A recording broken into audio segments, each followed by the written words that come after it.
treat Pat Ewing an intimidator who also can score. Most people believe that Oklahoma's Wayman Tisdale will go second to Indiana, a strong inside post-up player, and the projected third choice, Creighton's undergraduate number 00, Benoit Benjamin, one of the premier shot blockers of recent years. He can also score. He averaged 21 points a game. These three players and most of the number 1 draft choices are here in New York. You see them arriving about an hour and a half ago. There's Pat Ewing on the left. They will be in the arena. We will be talking to them about their future and their career in the National Basketball Association. The Felt Forum at Madison Square Garden in New York City and the 1985 NBA Draft, one of the most talked about drafts in the past decade. The 1985 NBA Draft is brought to you by light beer from Miller, everything you always wanted in a beer, and less. By Isuzu, quality cars and trucks. Isuzu, the first car builders of Japan. The 1985 NBA Draft took place on June 18, 1985, at the Felt Forum in Madison Square Garden, New York City, New York. And welcome to the Felt Forum at Madison Square Garden. This place is packed. The NBA gave away 1,700 tickets last Tuesday. They were snapped up in a heartbeat, and the basketball fans of New York are excited, particularly over Pat Ewing being the number 1 draft choice. And we're going to have 2 hours of excitement on the basketball draft of 1985. With the Knicks having the first pick in this draft and the draft being in New York City, this would sure be a very packed house for an NBA draft. Is the head coach at Georgetown University, one of the great coaches in college basketball and the mentor of Patrick Ewing. Coach John Thompson, you must have some personal feeling of satisfaction and some emotion about Pat Ewing. Oh, very definitely, Bob. Right now I'm extremely nervous. I'm anxious. I think we've waited a long time for this moment. And a lot of schools, people retire the jerseys of outstanding basketball players, but at Georgetown University, we changed the position of the towel, Bob. We moved it from the right-hand side to the left in honor of Patrick. You'd like to have him 1 more year, I guess. 1 more year. I'd like to have him 10 more years.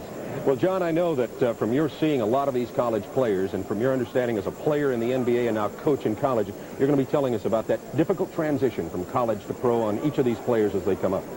Well, definitely so. I think the balance of power changes. Everybody in the position of an NBA can play basketball. There's no question about that. And I think you're playing for a new team. You're in a situation now where you might have a little bit more freedom as far as zone defenses go. And I think the main thing is that the floor gets smaller. You have bigger and quicker players, and you have to do what you're doing immediately and quickly. We're going to go now to a man who was the number 1 draft choice 20 years ago of the San Francisco Warriors. They took a chance on a man by the name of Rick Barry, now NBA basketball broadcaster here on the Superstation. He's with us here today in the Felt Forum. Rick? Thank you very much, Bob. 20 years, a long time, and a lot has changed. The players have gotten a lot better, and they have certainly gotten a lot bigger. In fact, before the second round is over here this afternoon, there probably will be over 10 7-footers drafted, and also over 10 men ranging from 6 feet 9 inches to 6 feet 11 inches. And we're going to have an opportunity to talk to a lot of the future stars of the NBA. There's certainly a lot of excitement here at the Felt Forum, and there's even more going on in Indianapolis. And for more on that story, here's Paul Ryden. Thank you, Rick. You know, the Indiana Pacers may not have the number 1 pick in the draft, but they've got the next best thing. So they're throwing a party. They've opened up the doors of Market Square Arena to about 5,000 or 6,000 people who have all come in to join in the big party. And what a party it is, as you can hear around me. The host of the party is a co-owner of the Pacers, Herb Simon. And Herb, tell me, how many times a day do Pacer fans come up and talk to you and say, here's who you got to pick for your number 1 draft pick? Well, this is a very important day for the franchise, and I've got plenty of free advice. I bet you do. Well, we'll see how all this excitement that's been building up for the last month comes to a head, and of course, we'll be on hand to cover it all. You know, this party atmosphere in Indiana is a little bit different as far as the NBA draft day goes. For a more low-key approach, let's go to Atlanta, where Kevin Christopher is standing by at the Atlanta Hawks draft headquarters. Kevin? Well, Paul, the atmosphere here is a little bit like mission control before a space shot, and one of the guys who's kind of been pacing around like an expectant father is Atlanta Hawks general manager Stan Kasten. And Stan, there were talks earlier in the week about a deal with Dallas. It didn't materialize, but it looks like the Atlanta Hawks are going to wind up with a tall Texan nonetheless. Well, if the draft goes the way we project it right now, we know who the first 3 picks are. We expect number 4 to be Xavier McDaniel. If that happens, we'll take John Koncak of SMU. So it looks like the big 7-foot center will indeed be headed for Atlanta, barring any major move by Seattle in the number 4 spot. Until that 5 pick comes along, I can assure you the atmosphere here will be deafening quiet. Let's go back to New York. We have a very happy man standing next to me. Dave DeBuscher, who heads the basketball operations for the New York Knicks, is about to make a big move in the #1 draft status that you earned on May 6th, which was your lucky day, Dave, on Mother's Day. Is there any question as to who you're going to draft? There's absolutely no question. We are going to select Patrick Ewing, and it's a great day for the New York Knickerbocker franchise, and we're very elated, very elated. Dave, no one knows more than you that it takes more than one man to make a team. You have 8 unsigned free agents. Do the Knicks have more work to do? Oh, yes. Our first order of business would be try to get Patrick signed and Billy Cartwright signed and then fill in everybody else. We plan on signing our free agents, and I think we have a pretty good mix of players, and it's exciting. It's the enthusiasm and electricity here is great. Well, the fans certainly feel it here in New York, Madison Square Garden, Felt Forum, and in only a few moments, the Knicks are going to make it official. It will be Patrick Ewing, and we'll be back to bring you that action and the rest to follow right after these messages.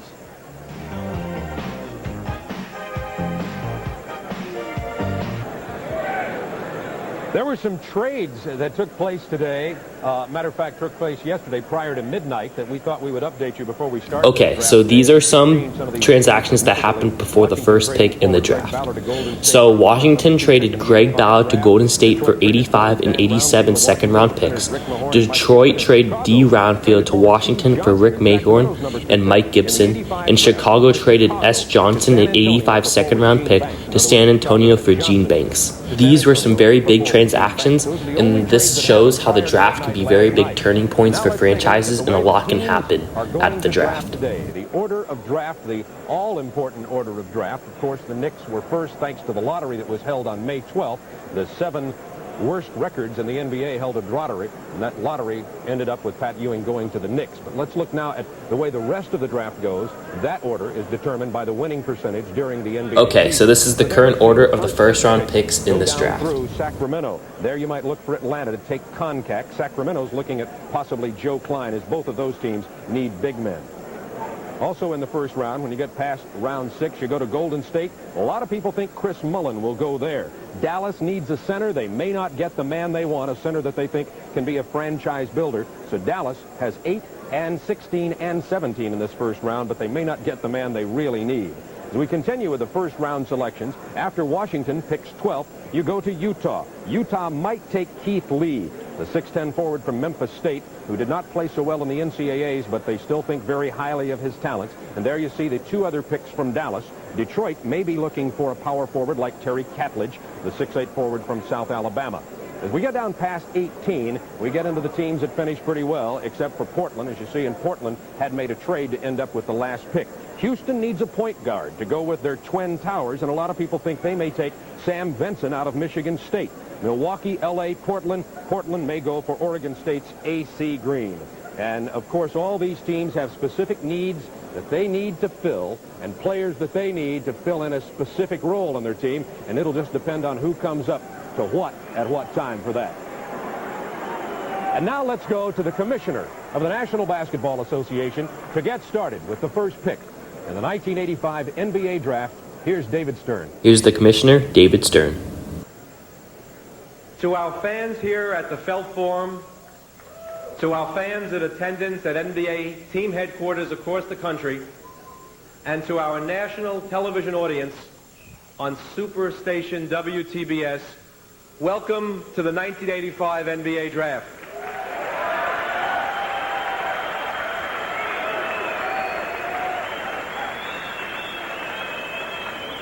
Today's draft represents the opportunity for a very exciting group of gifted young men to join the most select, talented collection of athletes in sports, the 276 players of the NBA who made this past season our most successful ever. The teams whose representatives are here have already been briefed on the procedures that we will be following. The draft will consist of 7 rounds. In the first round, each team will have 5 minutes between selections. In the second round, 3 minutes. That's it. Now let's get on with the draft.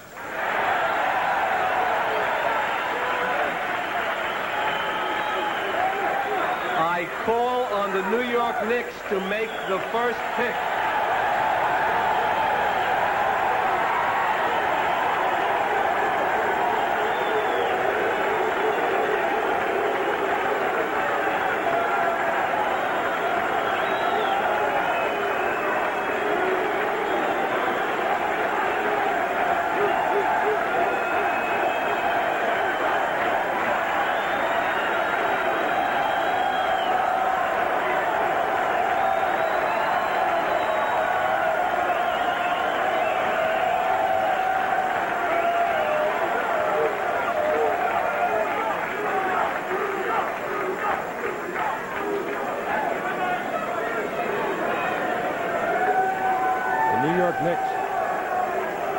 The New York Knicks savoring this moment. The crowd here at the Felt Forum in Madison Square Garden, very excited. You see staff members from the Knicks there. They're on the phone looking like John Thompson. They're making a big decision, but we know differently. And here's David Stern with the announcement. First pick, select Patrick Ewing.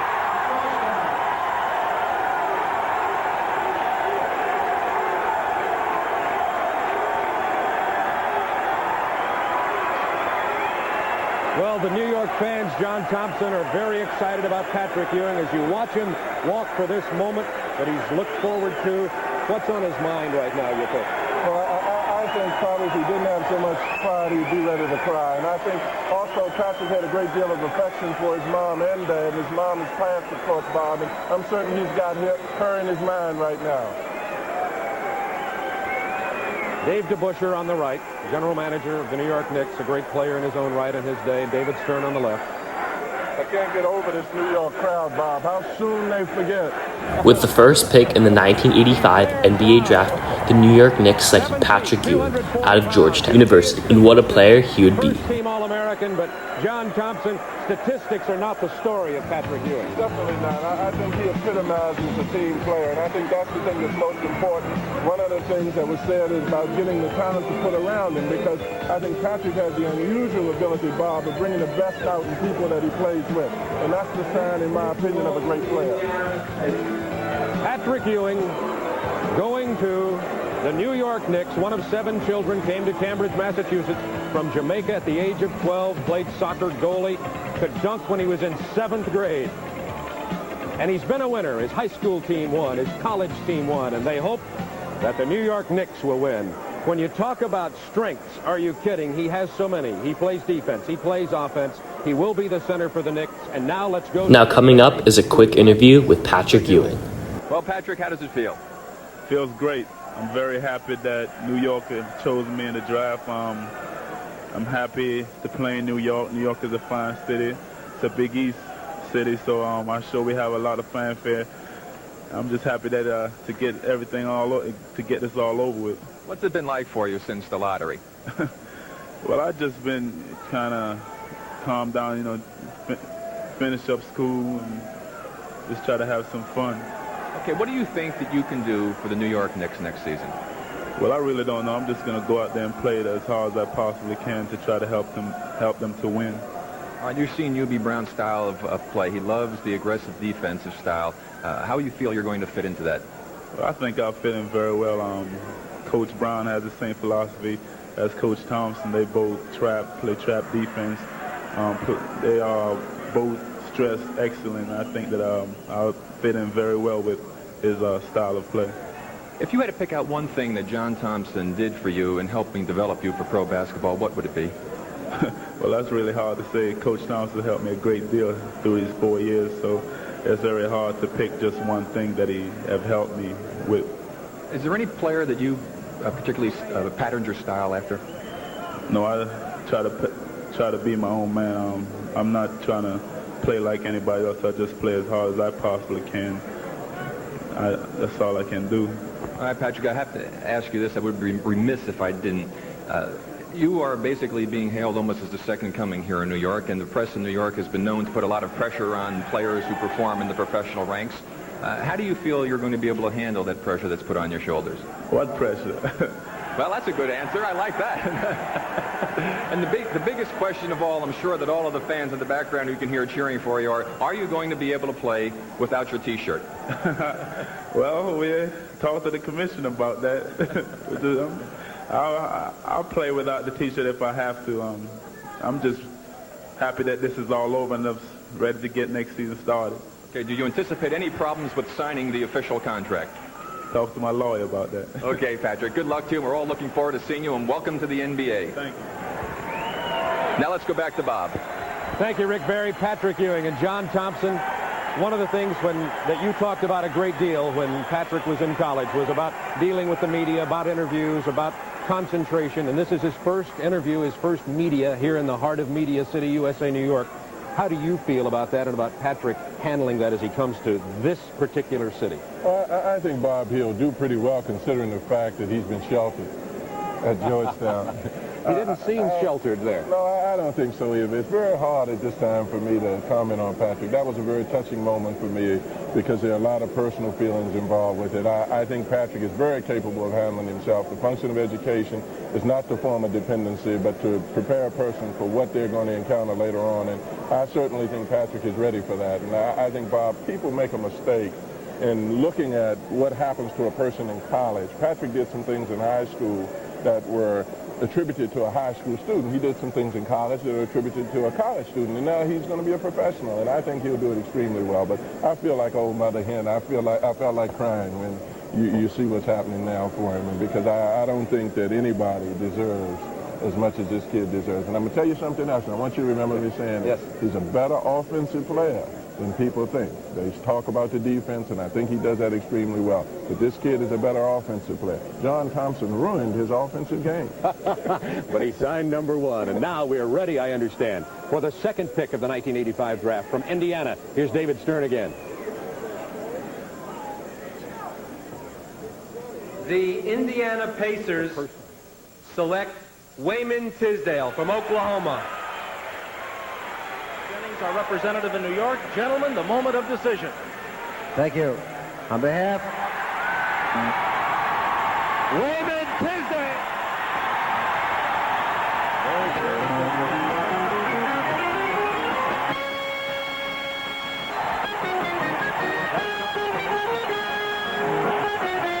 That shot from Indianapolis, Market Square Arena. 3,000 fans have jammed into Market Square Arena waiting for selection of this man, Oklahoma's Wayman Tisdale, 6'9½", 250-pound power forward.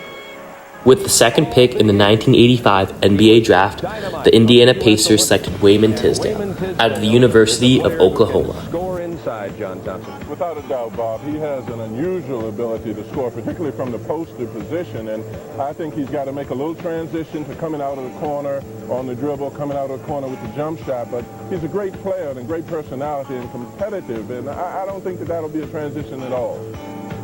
Most people feel that Wayman Tisdale could start for about any team in the league, and everybody talks about him being an inside player, but some of the scouting reports said he can score from the corner and the top of the key, too. Do you feel, though, that may be something that is a project for Wayman Tisdale? Well, I definitely feel that he's become acclimated to scoring inside. That's where he played mostly at Oklahoma. Very seldom did I ever see Wayman go outside and score, but I think he's very capable of going outside and scoring, but I think he's going to have to make that adjustment because that's a place I think that might be a little different from the way he played at Oklahoma, but you got to go by the heart of the horse, not just by his speed. Wayman Tisdale picked second in the 1985. And now coming up is an interview with Wayman Tisdale. There will be many more interviews like this with players in this draft. I feel great about it. I feel that this is going to be a great thing that's going to happen in my life. I'm looking forward to the challenge of playing in the NBA every night, and I feel that I can meet the challenges. Well, I know that you should have to be happy going back to see your old buddy Bobby Knight. In fact, I was looking forward to meeting you because Bobby Knight had nothing but wonderful things to say about you, and if Bobby Knight can only say good things about somebody, you must be a great person, so I'm sure you'll be happy to be back in his territory. What do you feel you can do for the Indiana Pacers? I feel that we can start to win a few more games. I feel that it's something that is going to start a tradition. All it takes is a couple of players to really come in and win a few games, and the fans there are great basketball fans, and I feel that we can start backing the house out. Okay, well, of course, when you played ball in college, you were known as an inside post-up man. You've got a great body, big size. And the one talk about you as far as a negative would be the fact that you might have a little problem adjusting, having to play facing the basket and going out a little bit. How do you feel about that? Well, that's the big secret nobody knows. I've been able to play outside. My needs in college were to play inside, so I didn't have any problems with playing inside, so it didn't make me a difference. In some games I did get to play outside, and I don't think it was televised, but I did play outside a little bit. Okay, right now, why don't you stay around? We're going to go to Indianapolis, where Paul Ryden has your new coach, George Irvin. Here you go, Paul. Thank you so much, Rick. You know, as soon as Wayman Tisdale was announced as the pick, it sounded like a political convention out here, and I'm sure if he were nominated for president, he would at least win the state of Indiana. They're going crazy here at Market Square Arena. Now, of course, Pacer coach George Irvin has known for a few days what the fans and the press have only speculated about, and that is that Wayman Tisdale will be the #1 draft pick of the Indiana Pacers. Now, George, we know that he is considered a, quote, impact player. How much impact is he going to make on a team that only won 22 games last year? Is he going to make that much difference? I should hope so. The word count, we were looking at two very good players, Benoit Benjamin and Wayman Tisdale, and we decided on Tisdale, and we expect him to have a great impact on us. You've got a great front line in Kellogg, Stefanovic, and Williams. How is he going to fit in? Now, you got 4 of them. Well, we'll find plenty of playing time for all 4. What are the chances that one of those big 3 will maybe go in a trade either today or somewhere down the line for a shooting guard? Well, Paul, there's always a chance of a trade, but I think, like I said before, we got plenty of time for 4 good players, and it had to take something awfully good for us to get rid of one of them. It sounds like the Pacers are really on the verge of something big right now. Well, I think it's a step in the right direction. We've made other steps before this, but of course an impact player like Wayman is going to definitely help. Wayman Tisdale is probably standing by in New York and can probably hear you. What would you say to him right now if you had the chance? Start working on some of his weaknesses and get in shape. I'm sure you'll help him there. Let's go back to New York now as draft day continues. Thank you, Paul Ryden. Wayman Tisdale looks in shape to me, Coach. I think he does. Yes, sir. I understand now that the Los Angeles Clippers are ready to make the 3rd choice. The Clippers need a center, need a big guy. Let's see who they're going to get. Let's go to Commissioner David Stern. The Los Angeles Clippers select Benoit Benjamin from Creighton. There is Benoit Benjamin. He is 7 feet tall, 240 pounds. He is an undergraduate, one of the premier shot blockers in recent years. They say, however, though, he can score inside, too, and can score facing the basket. Very outstanding scorer, Bob. I had an opportunity to see Benoit play in Monroe, Louisiana, and he was an outstanding shooter at that time. And from what I understand now, he's become a tremendous shot blocker. And you can't go too far wrong with somebody who's been under the tutelage of Willis Reed. With the 3rd pick in the 1985 NBA draft, the Los Angeles Clippers selected Benoit Benjamin out of Creighton University. He had 4.6 blocked shots per game, 0-0, and he also scored 29 points a game in high school when you saw him there, so he can play both ways also. And how do you feel about a man like Benoit Benjamin? He's kind of young. There must be questions as a coach, John Thompson, about just how quickly he'll develop. Well, I think it has to be because you're talking about selecting him over some very outstanding proven college centers, so somebody had to take a very close look at him. I think the biggest question that I would have is that Benoit would have to control his weight. I think in looking at him, he looks like a kid that would have a tendency to pick up weight very quickly, and I think that that's something that anybody would have to be concerned about, particularly with somebody of his size having to play the transition game as it is today in basketball. Well, now let's let our fans meet Benoit Benjamin face-to-face. He's with Rick Barry. Okay, congratulations, Benoit. I have to ask you very quickly, why did you opt to go out in the early draft? Well, I felt that it was time for me to leave, and I wanted to leave because Willis left. I was going to ask, what did Willis help you with as far as developing your game? Of course, he being one of the great centers in the NBA.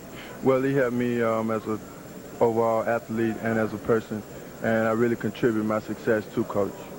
How did you develop into such an outstanding shot blocker? Well, I always wanted to learn how to block shots, and I told my high school coach, which is Jimmy Jones, to teach me how to block shots, and I think he did a very fine job. What would you think your biggest asset is in blocking shots?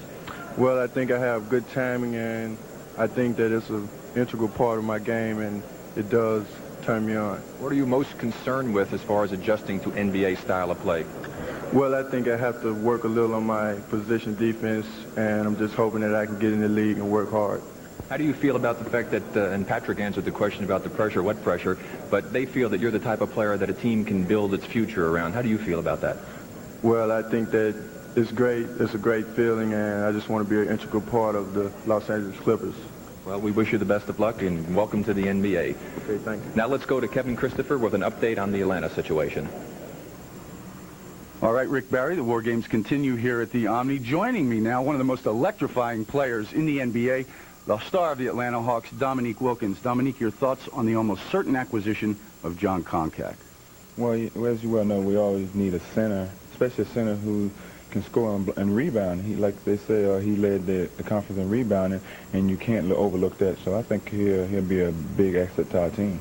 Match up pretty good with the #1 pick in the draft, too. Patrick Ewing, they're the same size. Yeah, they're the same size, but it's going to be interesting to see what happens. I think he'll help our team. Like I said, we always could use a big guy who can come in and bang with some people and get us some rebounds. All right, Dominique Wilkins. Now let's go back to New York as we await that #5 pick here in Atlanta. The Atlanta Hawks have representatives here at the Felt Forum, and they'll be ready to make their pick in just a couple of minutes. But before the Atlanta Hawks pick, Seattle is going to come up momentarily. And Seattle has a little bit of an interesting situation. Detlef Schrempf is a highly regarded player in that part of the United States, and a lot of people out there would like to see Schrempf go to Seattle. But another guy who's available right now and who Seattle's been interested in is the leading rebounder and the leading scorer in the nation last year from Wichita State, Xavier McDaniel. And while are we ready now? I think we are ready to go to that. I was going to ask John Thompson what you thought they were going to pick there, but let's not wait any longer. Let's go right to David Stern and check on the pick of Seattle. And David Stern is going to make that announcement now. As you see, they're on the phone here at the Felt Forum. Seattle, like Xavier McDaniel, most people think they're going to pick Xavier McDaniel, but we'll find out for sure right now as David Stern is at the podium, and here's the announcement. The Seattle Supersonics select Xavier McDaniel of Wichita State. Xavier McDaniel, a 6'8" power forward, excellent rebounder, and an excellent shooter, John Thompson. I saw this man in the NCAAs. With the 4th pick in the 1985 NBA draft, the Seattle Supersonics selected Xavier McDaniel out of Wichita State University. The interesting thing about him is that he's the first player in NCAA history to lead the league in rebounding and in scoring. And I think anytime you have a player that's willing to put forth that kind of energy, that he's going to make a contribution to some team. Xavier McDaniel, 6'8", 210 pounds or so. He played very well in some postseason games that made people think that he would be a very good pro basketball player.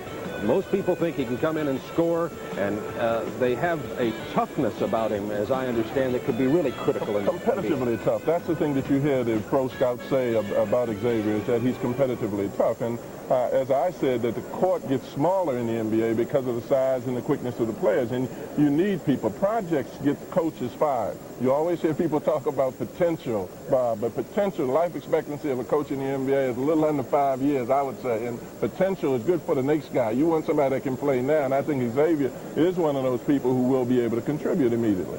Let's meet Xavier McDaniel right now. He's with Rick Barry. Congratulations, Xavier. I think you'll love the Seattle area. I live up there myself. You've been out there visiting. How do you feel about joining the Sonics? I feel real good about it. I went out there about a week ago and stayed out there with a couple of scouts, Lauren Miller and Gary, and met with Coach Wilkinson. And I felt pretty good, but, you know, they never let me know that they was going to draft me. And, you know, I feel real good about it right now. What do you feel are the greatest assets you have as a player? I think my rebounding is my biggest asset, and I think that my scoring is coming around. I'm working on it every day, shooting, you know, 200 to 300 jumpers a day to improve it and be the best player I can be. Do you feel that you can adapt and play a little bit inside and also facing the basket?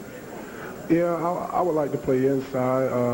You know, I'm pretty small, but I got a lot of heart to go in there. I don't care about getting a tooth knocked out or anything. I just want to go in there and bang. And I feel real comfortable about going on the outside. I didn't do it as much as I wanted to at Wichita because, you know, my needs were inside. So, you know, I'm working on the things that I have to do to improve my game. Would you prefer to play more of a set-up offense, or would you like to get involved in a wide-open running game?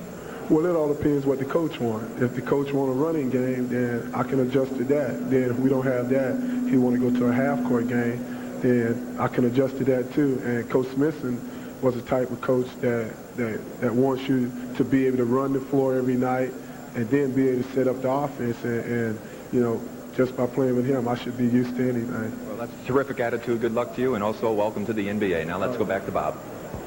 Thank you, Rick. And we're ready for the Atlanta Hawks, who are anticipating their pick now. They come 5th in the draft, and Commissioner David Stern is ready to make the announcement for the Atlanta Hawks. The Atlanta Hawks select John Koncak of SMU. There's John. He's 7 feet tall, 240 pounds. His hometown is Kansas City, Missouri. They say that John is a capable offensive basketball player. With the 5th pick in the 1985 NBA draft, the Atlanta Hawks selected John Koncak out of SMU. 7-footer. A lot of the people who you're hearing are 7 feet tall are not really 7 feet tall. I can remember when we played them in the regional finals year before last, the first thing Patrick said to me is, "Hey, coach, this guy is really big." And a lot of the heights you hear aren't true. He turns to the baseline an awful lot on his jump shot, the same way Jabbar does with his hook shot. But he's very accurate in the posted position low, but most of the time he turns baseline shots. See, even there he's doing it.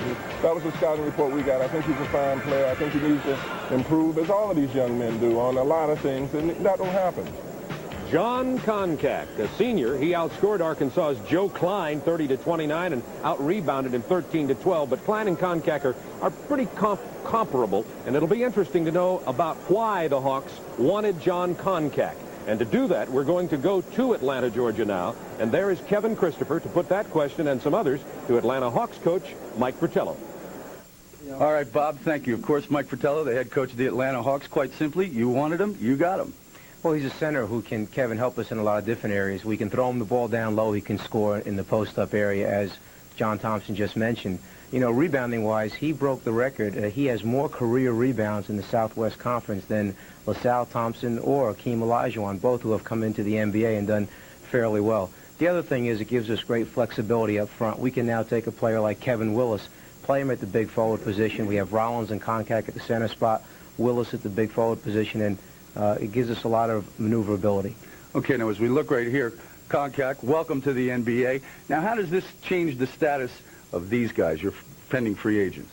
Well, the free agents, we really can't talk about them right now because they technically are not part of our team at the moment.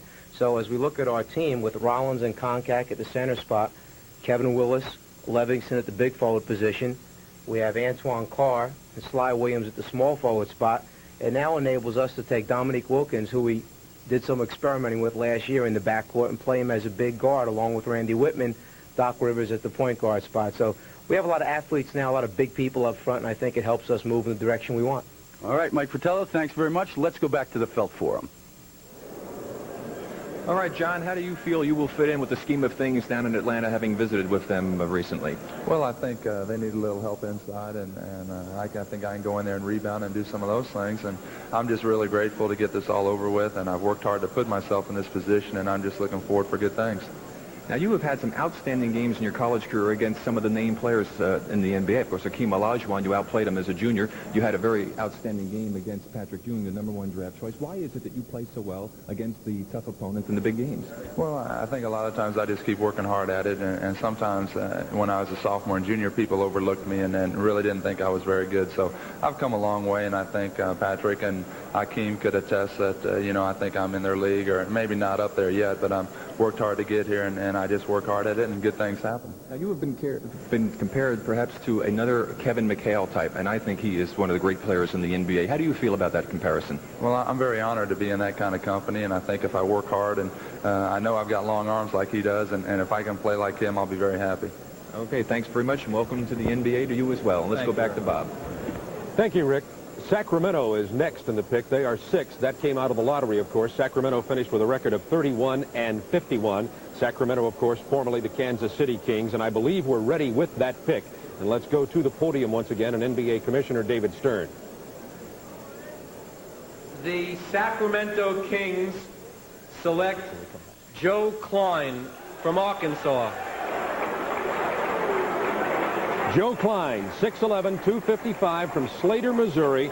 Solid, durable candidate, can play power forward too, an excellent player. And John Thompson, I know you have, give us your thoughts on these three big guys. With the 6th pick in the 1985 NBA draft, the Sacramento Kings selected Joe Klein out of the University of Arkansas. needs of the teams, and just from pure observation, Bob, as a college coach, I think I would have taken Joe Klein right behind Wayman Tisdale as my first center. I think Joe has a lot of flexibility. He's very tough. He scores inside and outside, and I think he's very competitive. They mentioned the fact that contact was like McHale. I totally disagree with that. I think the contact is a postman. McHale has a lot of flexibility, which Klein definitely does have. He reminds me a lot of the big center that was with the Celtics years ago, who dove all over the floor and came down from down in Florida. What's his name? I can't think of him right now, but he even resembled the center that played with the Celtics. I'll think of his name in just a minute. Dave Cowens. He reminds me a lot of a Dave Cowens type player, but I like Joe Klein and probably would have taken him right after Wayman Tisdale. Well, Joe Klein is ready to talk to Rick Barry right now. Let's meet Joe Klein. Well, Joe, congratulations. John Thompson had some good words about you, said that he would have taken you right after Patrick Ewing, so that's a pretty good recommendation coming from John. How do you feel about joining the Kings? Well, I'm very happy to be a part of Sacramento Kings. I'm just looking forward to getting out there and getting to work and giving that city what it deserves. Which, of course, hopefully will be a winner. Yeah. Nice area up there. You will like it indeed. I know a lot of the people from up there. Now, let me ask you about your game. You, of course, playing center position. There's some talk that perhaps you might have to play some strong forward. How do you feel about that? Would you like to play in the middle, or would you like to play big man? It doesn't matter. I just want to play in power forward, center. I just want to be out there trying to get some victories. Okay, what area do you have to work the most on to make it in the NBA? Well, I need to work on mostly inside moves. I think I need to work on my quickness up and down the floor. I could become stronger, and just, really overall, I just want to become a little bit quicker.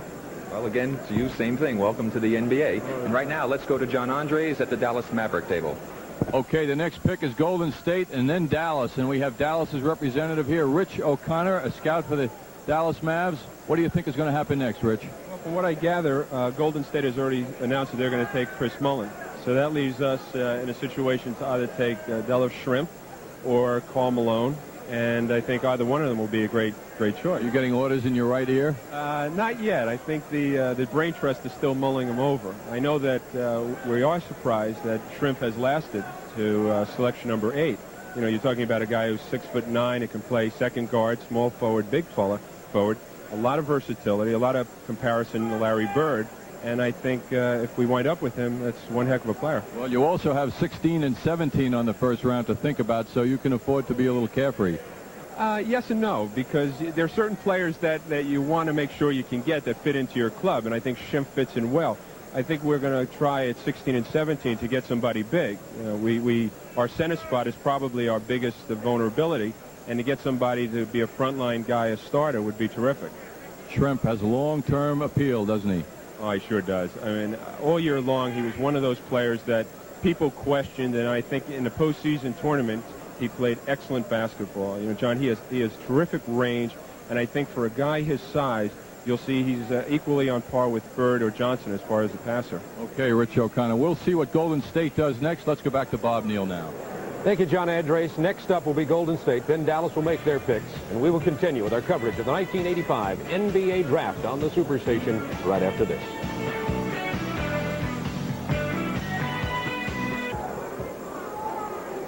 The NBA officials at the Felt Forum in New York. 3,000 people have packed into here, and they are anxious to learn of the fate of their native son, Chris Mullen, who might go to Golden State. Let's find out right now as we go to NBA Commissioner David Stern.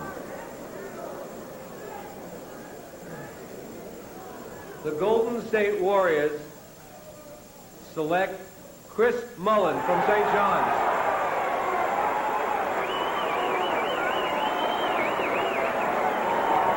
There is Chris Mullen. He's been on the television and in the paper a lot here in New York the last couple of days. He said if he could pick a team, he would have picked the New York Knicks because it's his hometown.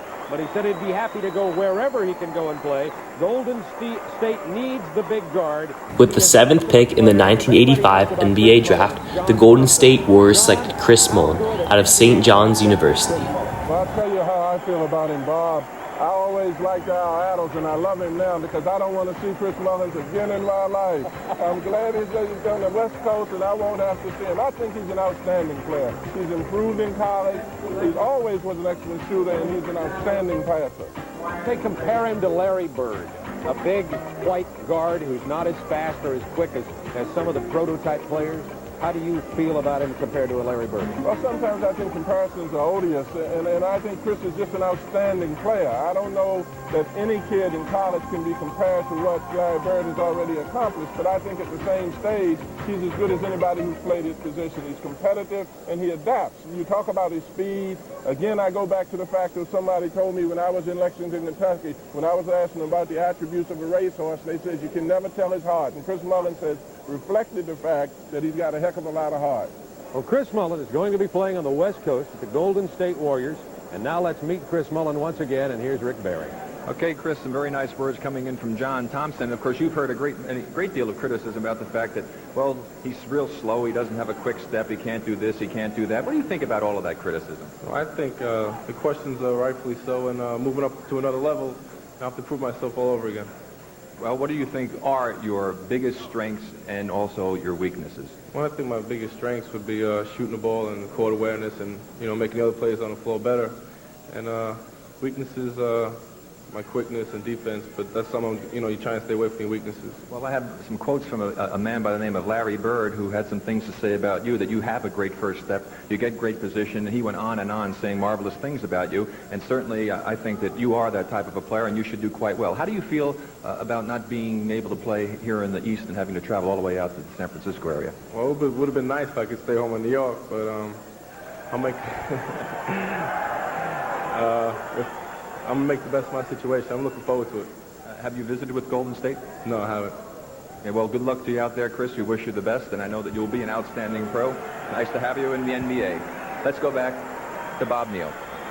Thank you very much, Rick Barry. Chris Mullen, New Yorker. The fans here love him. He had said he'd like to play for the Knicks. There was rumors a week and then 2 weeks ago about the Knicks potentially trading somebody like Bill Cartwright to somebody like a Golden State. They need a big fellow there, too. Golden State, of course, there's the story about Golden State and Joe Barry Carroll and what the situation might be with their center. Milwaukee has already made a contract offer to free agent Joe Barry Carroll. Golden State has an opportunity to match that offer. I guess they think maybe by seeing Golden State take Chris Mullen, I guess it may be an indication that Golden State may think that they can and will match the offer to get Joe Barry Carroll. However, that's all for speculation right now. And Dallas has been needing a center for a long time, Coach. But Dallas is going to have a tough time getting one of the premier centers. So let's see what the Dallas Mavericks, who have 3 first-round picks, are going to do with their first one. And it comes number 8 in the draft. And here is NBA Commissioner David Stern. The Dallas Mavericks select Detlef Schrempf of the University of Washington. Detlef Schrempf has come to the dance, ready to party. Look at that. He definitely wins Best Dressed Award thus far, although Patrick Ewing was looking pretty spiffy when he was selected first. With the 8th pick in the 1985 NBA draft, the Dallas Mavericks selected Detlef Schrempf out of the University of Washington. Germany, played at Centralia Washington High School a little bit, but he is a West German youngster. That's where he was born. How good is he as an open floor player, Coach? I think he's a great player.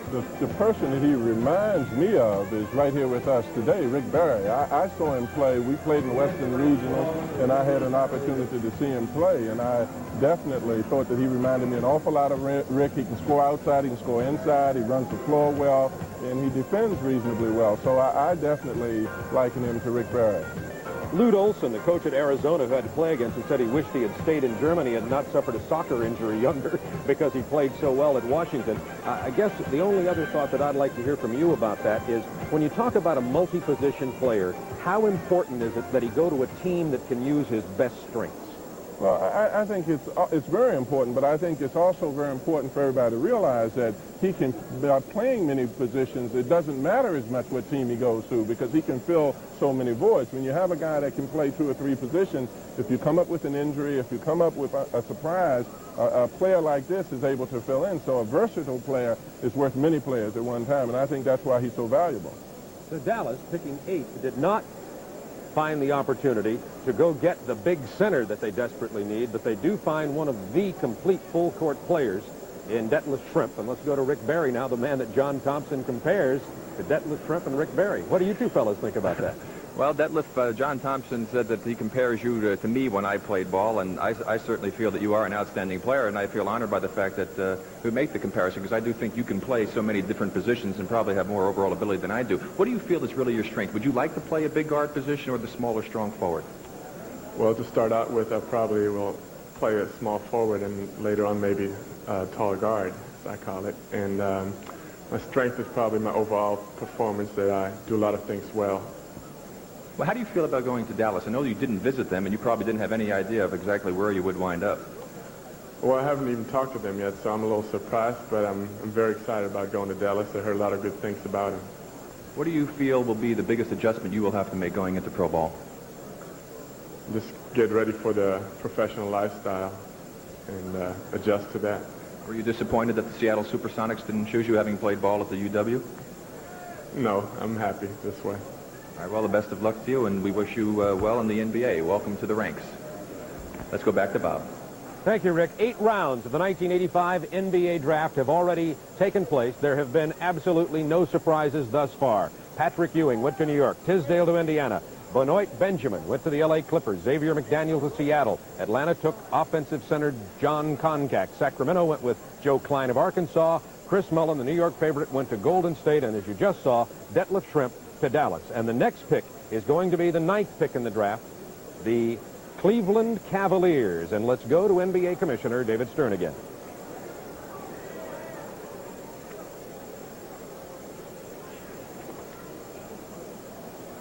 The Cleveland Cavaliers select Charles Oakley of Virginia Union.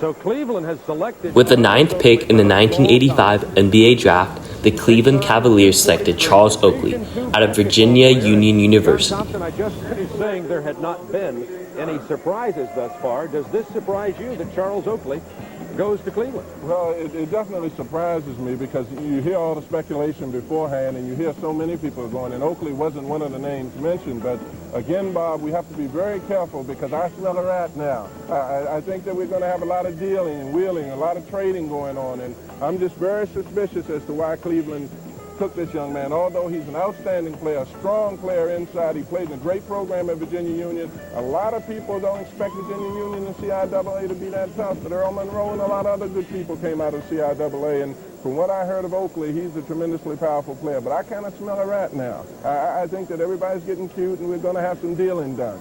Well, one way to check and see if something like that is happening is to go to our expert analyst, John Andres, who is over by the Cleveland area, to talk about what might be in the works with the selection of Oakley. John? I'm working with the rumor mongers, Bob, and I've come up with a good one here. Charles Oakley is the first surprise, I'd say, and that certainly sets back Karl Malone, who everyone thought would go ahead of Oakley. But the people here on the garden floor are telling me now that Charles Oakley will be traded should Keith Lee be drafted by Chicago. Charles Oakley will go to Chicago. Keith Lee and Enos Watley, a backcourt man, will go to Cleveland in an exchange. A very interesting trade, and Pete Vesey of the New York Post gave me that one, and he knows basketball as well as anyone around here. Now back to you, Bob.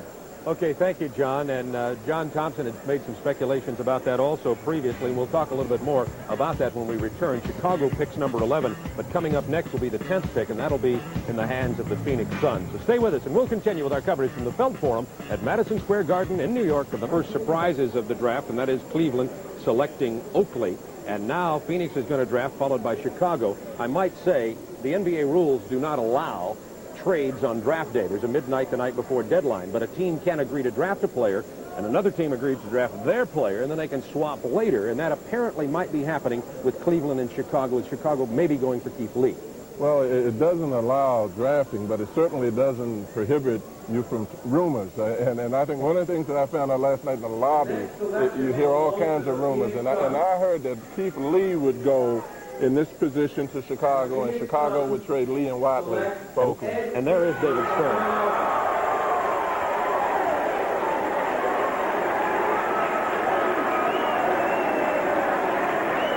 And in case you did not hear the commissioner there, that is Ed Pinckney, 6'9" forward from Villanova, going to the Phoenix Suns. With the 10th pick in the 1985 NBA draft, the Phoenix Suns selected Ed Pinckney out of Villanova University. Lots of luck. Workaholic, Bob. A tremendous workaholic. Second effort, I think one of Eddie's biggest strengths is 2 and 3 efforts after the ball. One of the things that I was impressed with is he showed an outside jump shot. And the thing that I think we have to remember, he played for Rolly Massimino, who's an outstanding defensive coach. So Eddie will play at both ends of the court. And I just love him. I think 2 and 3 efforts, you see him there going up with strength, and he'll be a good pro. So Ed Pinckney, everybody likes him a lot. There's some question about whether it be a power forward or a quick forward. But it looks to me, I don't know, what is your opinion? Is he a power forward? Well, I'll tell you, I don't think it matters. I think he's a forward. I think Eddie is a person that will end up playing forward. You might cheat a little bit with him in the power forward position, but he can play the forward position, come into the center position, and get away with it with some people. But his effort, his second effort is the thing that's important. And you have to remember that Bill Russell was a very skinny basketball player. These pros today are constantly talking about professional bodies, and sometimes I wonder what they're talking about. I wonder whether we're talking about basketball or beauty contests, to be quite frank with you. Well said. Let's go meet this young man right now. He's beautiful in the eyes of the Phoenix Suns. Ed Pinckney with Rick Barry. Thank you very much. I love it, John. Nice comment about the bodies. He's talking about maybe you didn't have a professional body for basketball, and not John. John thinks you got a great body for it. He also said congratulations, good luck, and goodbye. He saw enough of you in the NCAAs. How do you feel about going to Phoenix? I'm really looking forward to the opportunity to play with the Phoenix Suns. I just went out there last week and had an exciting weekend. What do you feel you'll be able to add to their ball club? Will it be in the strong forward or the small forward position? Well, either or position, I think I'm very capable of playing. I think my strength will be defense. I'm going to try and go out there and really stress the defensive. And I'm pretty sure that they're going to want to run next year, so I'm going to try to get up and down the court. Well, I know that John McLeod will be happy to hear the defensive talk. He likes that quite a bit, as do most coaches in the NBA. What about your playing in college, having to play the center position? Do you feel, having been in the middle, will that be an asset to you now making the transition over? Well, I think it's going to definitely be an asset to me, having played the power game in college and then transforming over to a power forward or a small forward. So I think it's going to give me the power, but also I'm be able to shoot the outside jumper. I think that's been a knock against me throughout college, but I'm really looking forward to transforming over into a small forward or a power forward. Well, if you can bring any of the enthusiasm and the great play that you brought to your teammates at Villanova to the Phoenix Suns, they're going to be thrilled to have you. Good luck. Welcome to the NBA. Let's go back to Bob. Thank you, Rick Barry. Now let's find out to see if anything is going on between Cleveland and Chicago. Chicago drafts 11. It's their turn, and let's go back to David Stern. The Chicago Bulls select Keith Lee of Memphis State. There is Keith Lee from Memphis State, 6'10", 220 pounds. They say he plays his best game against the... With the 11th pick in the 1985 NBA draft, the Chicago Bulls selected Keith Lee out of Memphis State University. How strong a player, and he may be going to Cleveland for all we know in the deal with Chicago. What is your feeling about this young man, Keith Lee? I love Keith Lee. I've seen him play, and he's another person who we've gotten caught up in talking about his body as opposed to his performance, Bob. And we played against him a few years ago, and we had a great deal of difficulty stopping him, and we're not the worst defensive team in America. I think Keith lost a lot of his popularity in international competition, and sometimes in the NBA we have a herd mentality, and what one says others will say. And I just think he's an outstanding player. You can't go from being one of the top 3 players in America to being number 10. I love Keith Lee, and I think he can be an outstanding offensive ball player in the NBA. Needs some work defensively, but still he can score. Now let's go meet Keith Lee, who is with Rick Barry here at the Felt Forum. Rick? Well, Keith, congratulations. I have to quickly stay and set the scene here. Everybody says that you're kind of quiet and shy and all. Have you been working on trying to maybe come out a little bit more? No, it can't change my way of being. You know, I'm going to have to be my same guy, so that's what I've been trying to do always. You know, just be nice to people and respect everyone, younger, older. So I'd like to thank God for letting us be here today and being a 1985 draft. It's been a great pleasure to visit all the teams I visit, and I thank Chicago for picking me. Okay, as far as your game is concerned, your coach says that you could have scored more points, that you basically try to fit into the team concept. Is this the same thing you're going to try to do, or what are your plans going to Chicago? Then I know they have great ball players who are already there, like Michael Jordan and the other guys. It would be a great feeling to play with Michael Jordan. So I'm just going to try to just fit into the program and just try to work my talent with the players who are already there. Do you feel that you're back healthy now after having lost those 25 pounds early on in your career at college? And getting them back, it's a lot of weight to put back on. Do you feel good physically now? Yes, I've been working out. When I get back home, start working out. I'm just going to try to see what Chicago wants me to do now and go from there. Okay, well, the best of luck to you, and I know that your mom would be proud of you. Let's go back to Bob. And, of course, a new coach in Chicago. The Nets coach, Stan Ulbach, has left and gone to Chicago. That's who he'll be playing for there. Last year, Chicago got Michael Jordan, Air Jordan, NBA Rookie of the Year. Last year's draft, the first 5 in last year's draft, were simply awesome. And let's now take a look at Michael Jordan in last year's NBA draft. Elijah Wanbowie, Jordan, Perkins, Charles Barkley, and what a draft it was. It's going to be hard for this year's first 5 to match that 5, John Thompson, because they virtually were an all-rookie team. But the depth may be better this year. Well, that's the point. I think there are more players around. I think it's very difficult to find the quality of player of a Charles Barkley or Sam Perkins. And also, I think we have the benefit of what they've already accomplished. I think you do have people in this year's draft who have the potential to be very outstanding basketball players. So there you see the players, and those of you who follow the NBA very closely know that most of those players, after 5 or 6, did not make great contributions to their team this year. John Stockton did at Utah, but most of them just had to barely make the league. 23 of the 24 first-round picks made the league last year. Only Boston's Michael Young did not. We're now ready for the 12th pick in the 1985 draft, and that belongs to the Washington Bullets. The Washington Bullets were, of course, big news earlier today when they made a trade with Greg Ballard and Rick Mayhorn and Mike Gibson. Let's see what they do in the draft now, and here's David Stern. The Washington Bullets select Kenny Green of Wake Forest. There is Kenny Green. With the 12th pick in the 1985 NBA draft, the Washington Bullets selected Kenny Green out of Wake Forest University. In a dominating role at Wake Forest, but then again when he came to Atlanta and played against Georgia Tech's big people, John Sally and Yvonne Joseph, dominated him. In the tough ACC, how do you rank Kenny Green, 6'7", 210 undergraduate? Well, I think the thing that I find very interesting about Green's selection with the Bullets is that when all the speculation is going on, everyone tends to say that you won't be able to tell what the Bullets are going to do. And maybe they're close to us and we're close to them. One of us gave the secrecy to the other, because I think most of the people tend to think that, I think Green's an outstanding player. And one of the things that you have to realize is that he's ACC tough. He's been in competitive situations. Wake Forest is a tremendous basketball program, and I think that he will do well. And Bob Ferry knows what he's doing. He's very shrewd in terms of selecting his players, and nobody tries to speculate what Bob is going to do. Secrecy, Bob. Secrecy. Georgetown secrecy. Don't say a word.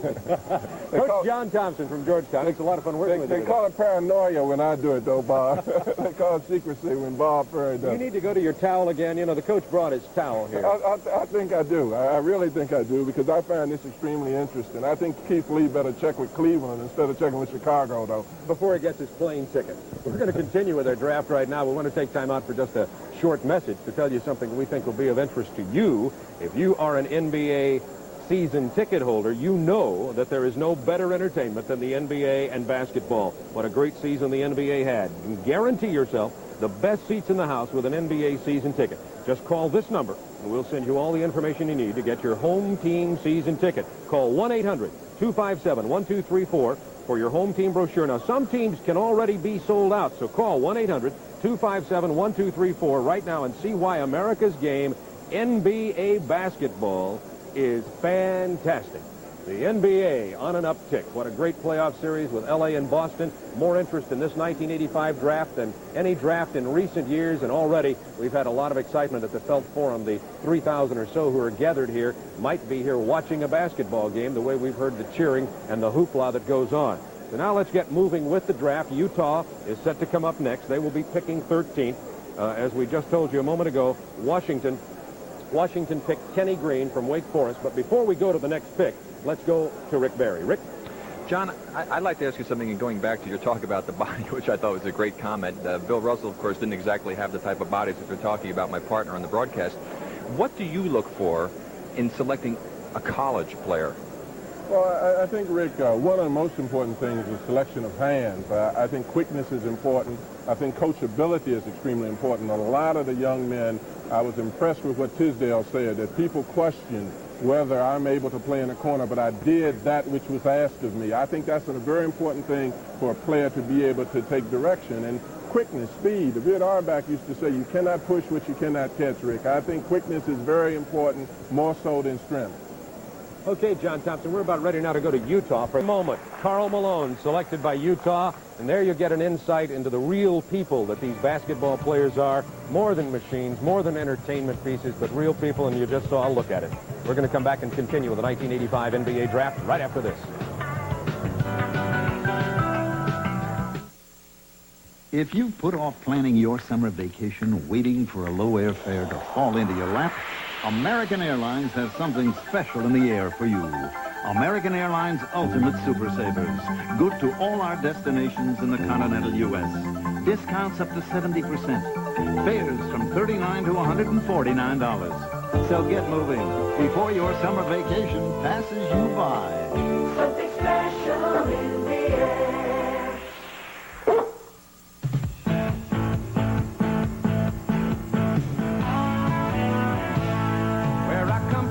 Stand proud and tall. They'll look you right in the eye. The NBA Draft of 1985, the number 14 pick in the first round belongs to San Antonio. People feel that San Antonio needs an inside guy, a big rebounder. Let's go to David Stern and see who they select.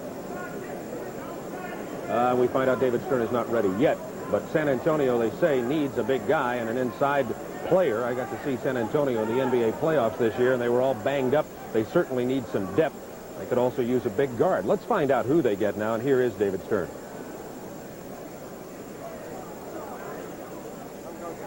The San Antonio Spurs select Alfrederick Hughes, 6'5", 210 pounds, from Loyola, Illinois.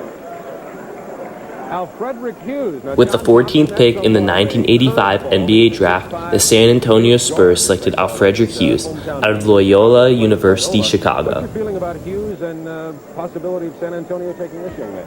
Very surprised. I think the biggest indication of surprise is the fact that Frederick is not in the arena. And I think he shoots the ball very well. We played him in the NCAA playoffs, and he's creative. He can get his own shot as well as the fact of shooting it off of the screen. And he's got a very competitive attitude, particularly offensively. Be interesting watching him play with the Iceman, though. And we might mention once again that sometimes when there is a surprise in the first round of the draft, that maybe that team has talked to another team and maybe drafting for another team in anticipation of a trade. At any rate, Frederick Hughes from Loyola, Chicago, a 6'5", 210-pound, small forward, big guard, has gone to San Antonio. John Andres is with us, and John, as an NBA follower and expert, what do you think's happening here? Well, Bob, Cotton Fitzsimmons is very active today. They made some trades before the midnight deadline last night. They picked up Steve Johnson in Sacramento's number 2 upcoming, which is the 29th overall pick. And I think the Alfrederick Hughes move is a very big surprise, but it tells me that perhaps George Gervin, the great scorer for San Antonio for so many years, could be expendable. There's been rumors of him being traded, and Hughes, who's the 5th all-time NCAA leading scorer, going down to San Antonio could make George Gervin expendable. We'll see in the upcoming moves to come. Back to you, Bob. Okay, John, that is an interesting thing to anticipate, and we'll be coming up next with Denver. But right now I want to remind you that this program is authorized under rights granted by the National Basketball Association solely for the entertainment of our audience, and any publication, reproduction, or other use of the pictures, descriptions, or accounts of this program without the express written consent of the National Basketball Association and Turner Broadcasting is prohibited. So Denver comes up with 15. They got this in a trade from Portland, that huge deal when Denver sent Kiki Vanderway to get Calvin Nat, Wayne Cooper, Fat Lever, that led Denver to a very exciting season. And they also got this draft pick. So add to Cooper and Lever and Calvin Nat this draft pick. Let's see who Denver takes, and here's David Stern. The Denver Nuggets select Blair Rasmussen from Oregon.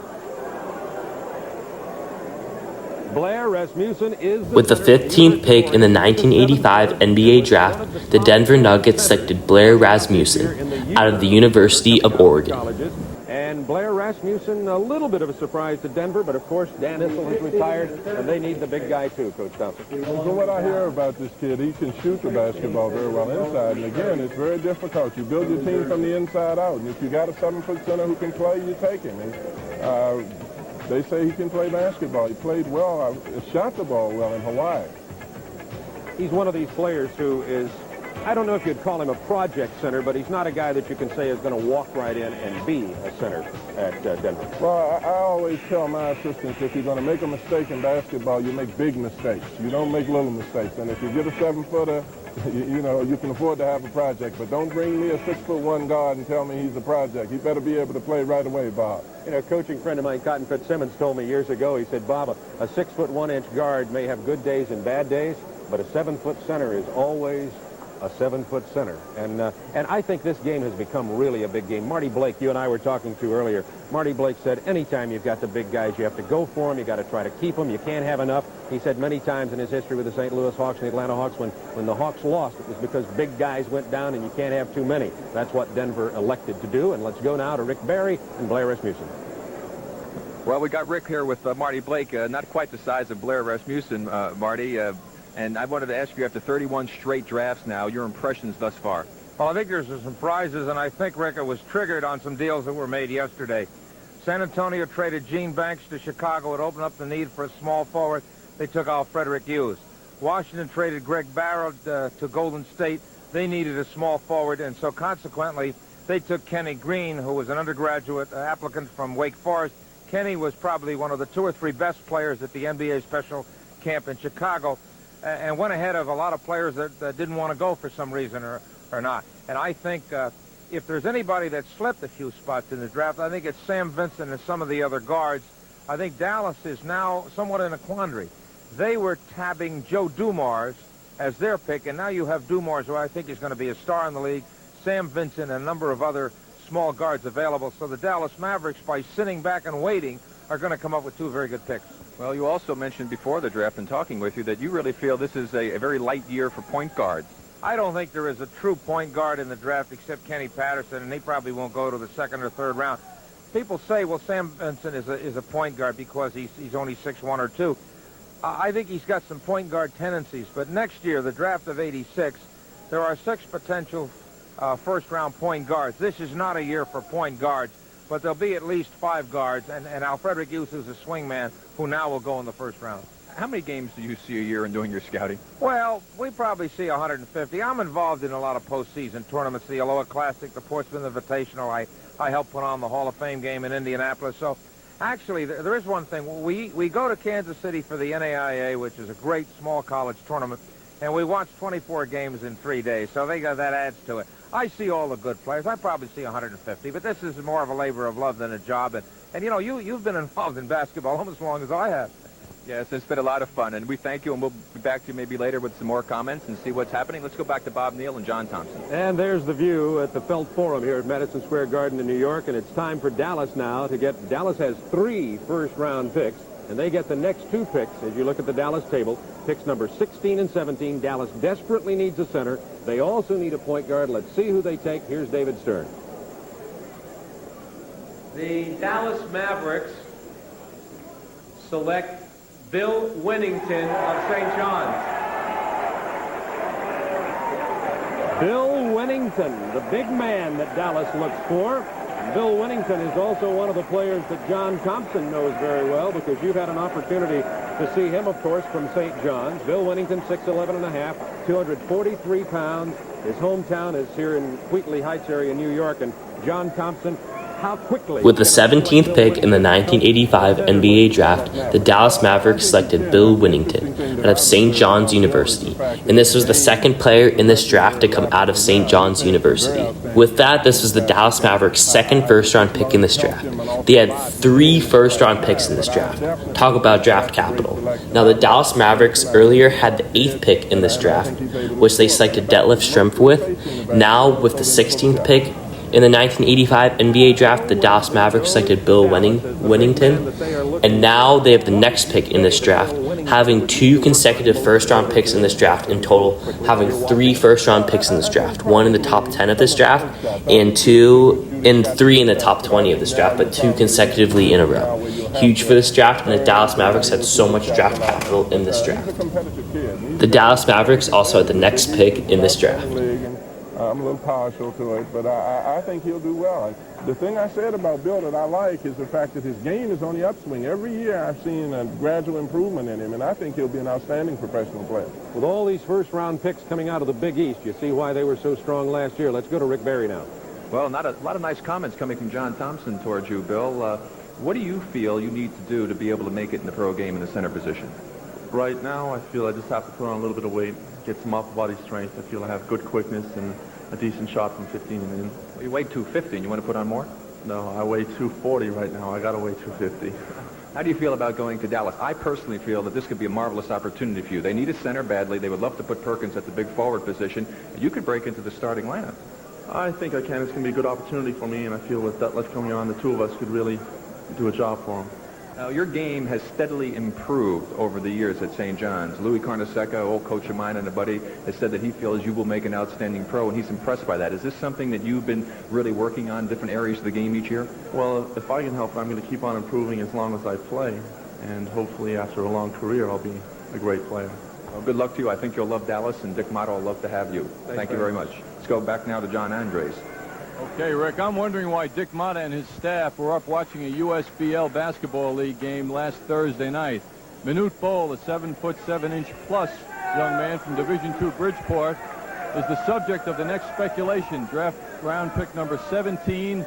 I'm guessing that they're going to go and try on young Manute Bol, who can dunk a ball standing still on the floor and do a lot of other amazing things, like send shots away from the basket by the opposing team. That's what Dick Mata wants to see more of. Rich O'Connor, sitting right here now, is talking, of course, to Dallas, and he's getting the word on what they're going to do next on their next pick. Bol we haven't seen here today at the Felt Forum, but the early round odds are that Manute Bol is going to be a first-round pick, and this would be the next logical choice. Now back to Bob. John Thompson, what's your opinion of that? Uwe Blab is available also. Manute Bol, 7'7" ¾ They just remeasured the young man from Sudan, the Dinka tribe. What's your opinion as what might happen? Well, I'm not certain. I'd take Blab.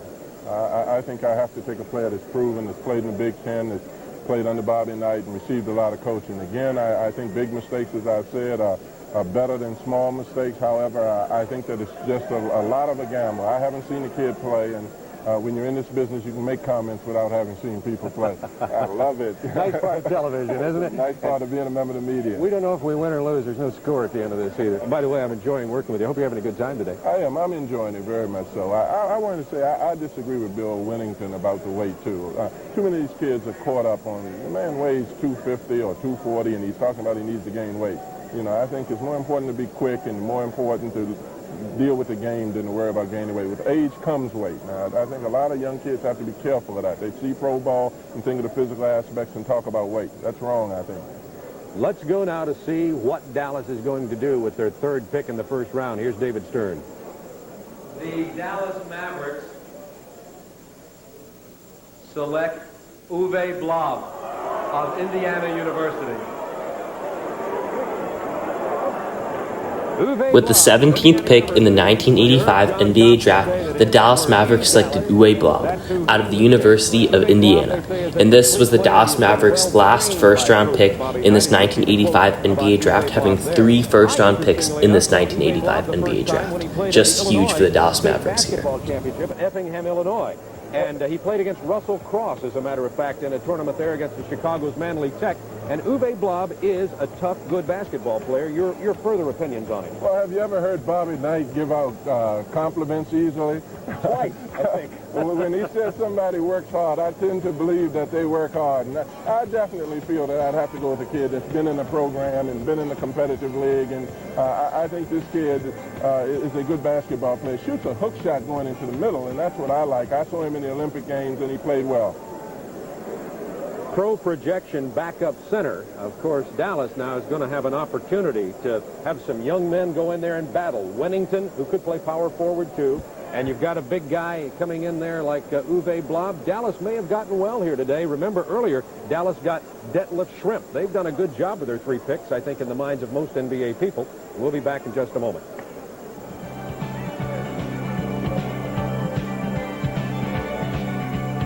The Atlanta Hawks picked 5th in this draft. Atlanta took John Koncak, but Atlanta has an assistant coach, a new assistant coach, who played his pro basketball here in New York, Willis Reed. He is in Atlanta with our colleague Kevin Christopher now, and Willis Reed knows a lot of these players, particularly the 3rd pick today, Benoit Benjamin. So let's go get some opinions from Willis Reed and Kevin Christopher in Atlanta. Well, Bob, you can bet Willis Reed knows all about the center position. He led the Knicks to a pair of NBA titles in 1970 and 73. He's a Hall of Famer. And Willis, a response to John Thompson's comment earlier that he rated Joe Klein ahead of the Hawks' number 5 pick, John Koncak, and Benoit Benjamin, who played for you last season at Creighton. Well, I think John has seen probably more of Joe play, and he had not seen Ben play that much. I think that's one characteristic. And I think Ben's going to be a fine player, but I think all coaches have their own personal likes and dislikes. In your estimation, how much talent is there really, NBA talent, quality talent, at the center position in this draft? Well, I think there's a great need for the talent. I think everybody there in the first 6 picks, there were 4 centers picked, and I let you know that every team needs that. I think, and I think there's some pretty good players. I think obviously Pat is probably the premier player, and I think some of the other guys are going to come along and be good players. I think everybody's hoping they come up with another Kareem that can play 16 years and win a championship at 38 for them. All right, thank you, Willis Reed. Let's go back to the Felt Forum. Number 18 pick belongs to Detroit. Here's David Stern.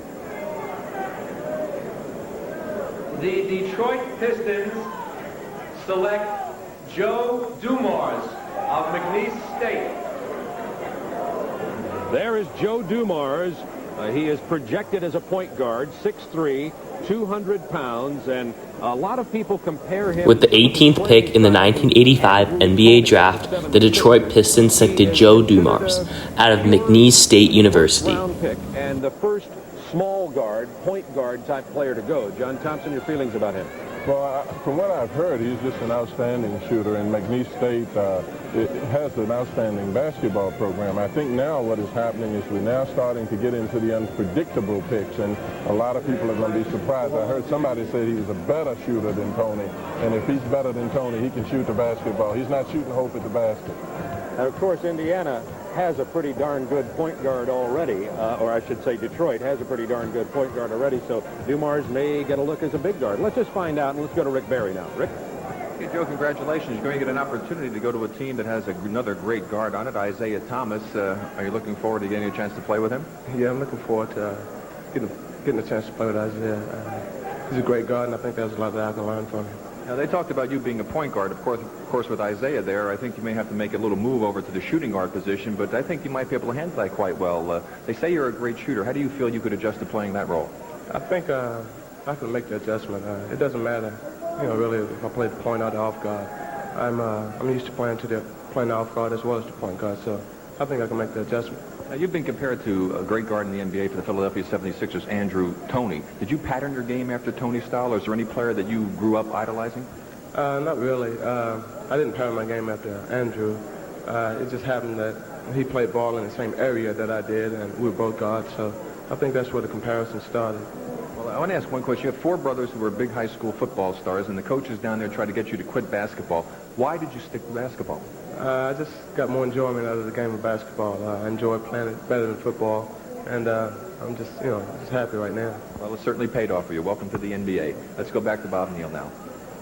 Joe Dumars from McNeese State is going to Detroit, and we want to remind you that we're covering the first round live of the NBA draft here on TBS, but CNN will be keeping you updated on the NBA draft all afternoon, our sister cable affiliate, the Cable News Network, and we'll have reports on the NBA draft rounds 2 through 7 at 3:29, 4:05, 4:35, and 5:45 p.m. Eastern Time. And also, we'll have reports on headline news, CNN headline news, at 19 minutes and 49 minutes past the hour. And to continue with our complete coverage, exclusive coverage of the NBA draft, tonight following Atlanta Braves baseball at approximately 10:20, Bill Russell, Charlie Chris, and Gary Miller will be in the studio in Atlanta for The Chosen Few, a 1.5-hour recap of today's NBA draft.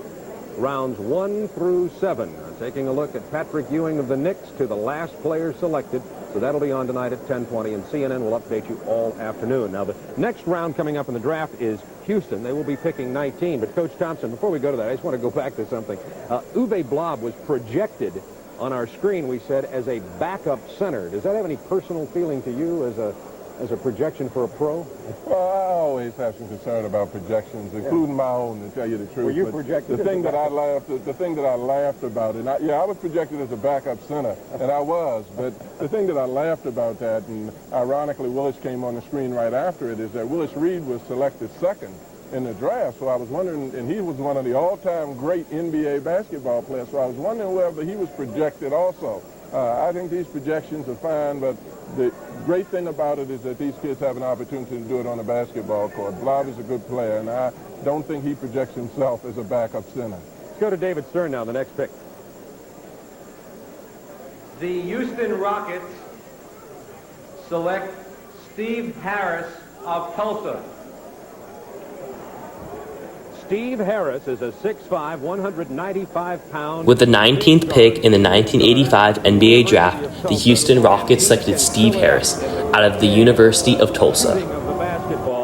Steve Harris had been projected to go to several teams. He can also play inside at this side and could be maybe either way, a swing forward, a small forward, or the big guard. A flexible player. You're talking about, again, a flexible player, a kid who can shoot the basketball, and also he played in Tulsa's defense. Tulsa plays, they extend their defense an awful lot, and I think, again, this kid potentially is going to be an outstanding professional basketball player. He played in a competitive program. I think that's very important, Bob, that a kid has played in a situation where he's been able to play against good basketball players, because you've got to get competitive toughness. Now, this surprises me a little bit, frankly, because Houston, of course, with the twin towers of Samson and Olajuwon, needed a point guard, too, and a lot of people thought they would take Dumars or Sam Vincent, the potential point guard, or even Terry Porter or Kenny Patterson. Instead, they took the big guard. Does that mean that possibly they think that maybe Steve Harris can also run the floor and fill a position there? Well, it could mean a lot of things. It might mean that somewhere in the back they may have the ability to get a point guard someplace, and I think it's a skilled position,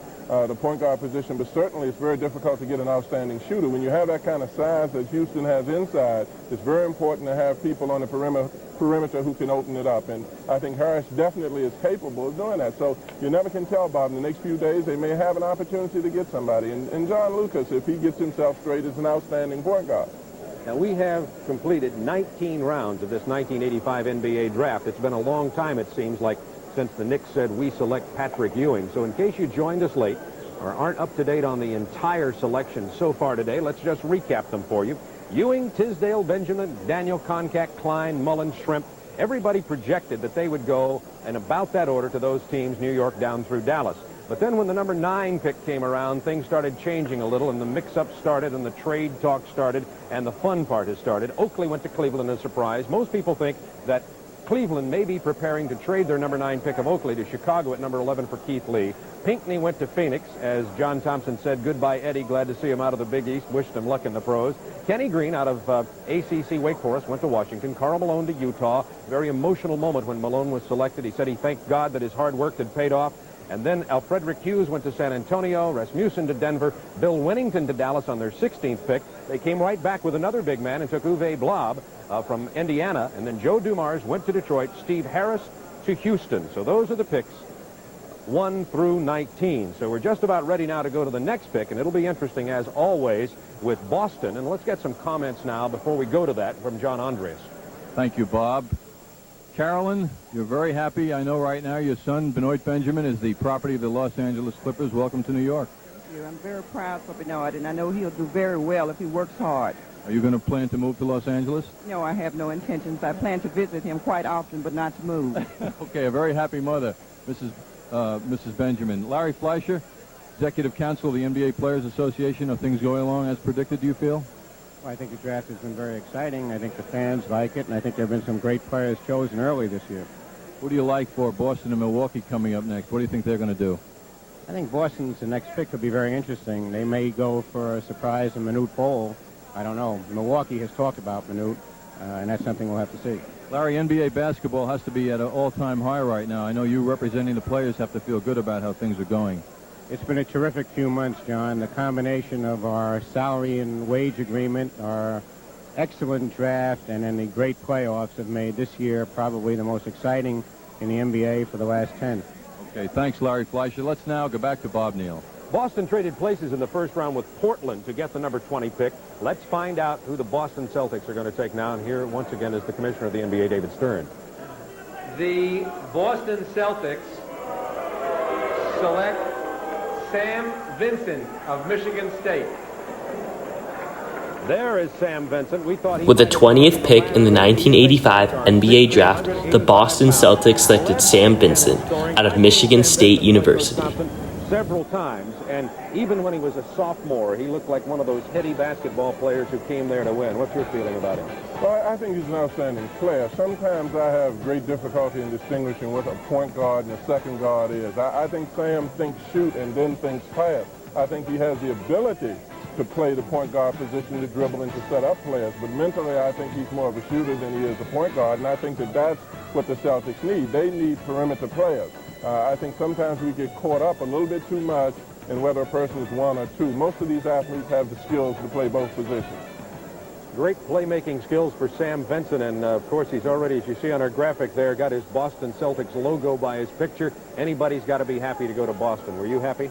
Well, I think I was tremendous. I'm tremendously happy. I enjoyed it very much, and I love Casey Jones. I just think he's a class person, and Red Auerbach is there, and it goes to the Celtics, and they shall return. And we shall return in just a moment.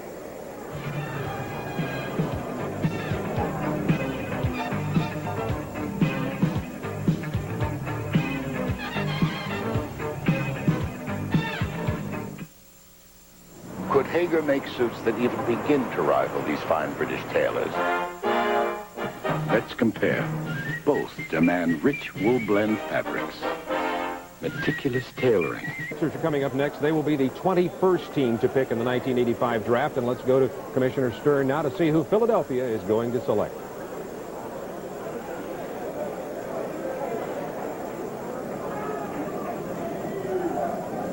Apparently, David Stern is not ready to make that announcement yet. He will be on his way to the podium, though. And here comes the commissioner now to announce the 21st pick of the 85 draft. Here's David Stern. The Philadelphia 76ers select Terry Catledge of South Alabama. Terry Catledge. With the 21st pick in the 1985 NBA draft, the Philadelphia 76ers selected Terry Catledge out of the University of South Alabama. And a very powerful inside player, Terry Catledge, will go to the Philadelphia 76ers. That Sun Belt Conference that he played in, as you can see, using the red, white, and blue ball. This when he played here for Team USA. USA, by the way, is University of South Alabama. I remember seeing him once, and I thought it was the Olympic team, Coach Johnson. The interesting thing about Terry, Bob, was that they said that very little was said about him, so that's a player that a lot of people had better watch out for. I think a lot of the people now, at this point of the draft, are being very crafty and watching, but he looks like a very fine and outstanding player. Terry Catledge from the University of South Alabama, and that was from the NIT a couple of years ago. We want to go back to Indianapolis now, where we have our colleague and reporter Paul Ryden, and he's standing by to talk to the director of player personnel for the Indiana Pacers, and let's find out how the Pacers feel about what's happened with them today and this NBA draft. Paul? Part of the draft for the Indiana fans anyway is over. Wayman Tisdale, the #1 pick. That's in the bag right now. But there's still much more work to be done. And the man in the middle of it all is Tom Newell, player personnel director here at Indianapolis. And Tom, tell me this. If nothing else goes according to plan, according to the Pacers, is the acquisition of Wayman Tisdale, does that make the whole draft a success? Oh, without a doubt. But it is a very deep draft, Paul. We talked about this before we went on the air. There's some surprises, obviously, that are going to fall out to the second round. You look at Nick Vanos, who's going to be there in the second round, Greg Stokes from Iowa, players that were projected to go in the first round. There's also Tyron Corbin. I'm really excited. I know that we all have a smile on our face as each number comes up. You know, there's no question you guys need a shooting guard. Do you continue to try and strike a deal today sometime or down the road, or do you really just try to wait and see what's available in the second round? Well, hopefully we're going to be able to improve the backcourt. That's a real immediate need of ours, and the phones will continue to ring all through the day. People try to improve themselves on this day, obviously, and depending on who we're able to select with our 2 picks in the second round, we'll decide how we're going to make us better in the backcourt. Let's talk a little bit about the draft itself. As somebody who's virtually involved with all the players, tell me, any surprises today? Maybe Dallas with 2 centers in a row? I'll tell you where I'm really surprised is Frederick Hughes going to San Antonio. I'm not sure that may not go somewhere else. Also, I think that you have UA Blob going to Dallas. Okay, Tom, we got to wrap it up right now and go back to New York. Of course, the Pacers have used the draft very well the last few years. The last 4 #1 picks are all still contributing. Wayman Tisdale hopefully makes it 5 out of 5. Optimism is high here. The Pacers haven't lost a game in 2 months. You can say that for most of the teams. What happens now in the next few months, the next few years, based on today, we'll see. Now let's go back to New York and NBA draft as it continues. It's time for the 22nd pick, the Milwaukee Bucks, and here's David Stern. The Milwaukee Bucks select Jerry Reynolds of Louisiana State University. Jerry Reynolds from... With the 22nd pick in the 1985 NBA draft, the Milwaukee Bucks selected Jerry Reynolds out of LSU. Coach Thompson, somewhat of a surprise that Milwaukee has selected Jerry Reynolds, but he played pretty well in the postseason camps. And I think right now, Bob, you'll get a lot of that. You'll get a lot of surprises. Everybody's dealing now. You're down, at the bottom of the first round. There's still a lot of good basketball players left. And, I think from what I hear of Reynolds, he's an outstanding player. And as you indicated, we've had some reports from Chicago that he did an excellent job in Chicago. Jerry Reynolds, I had an opportunity to see play as I telecast Southeastern Conference basketball this year with LSU, and Jerry Reynolds is one of these players that you talked about earlier who has a lot of variety to his game. He can play the quick forward, he can play the big guard, and Jerry Reynolds can handle the ball in the open court and play even point guard, and did some for LSU and Dale Brown this year. So Milwaukee obviously saw that in the camp, and he'll be going to the Milwaukee Bucks as a first-round draft choice.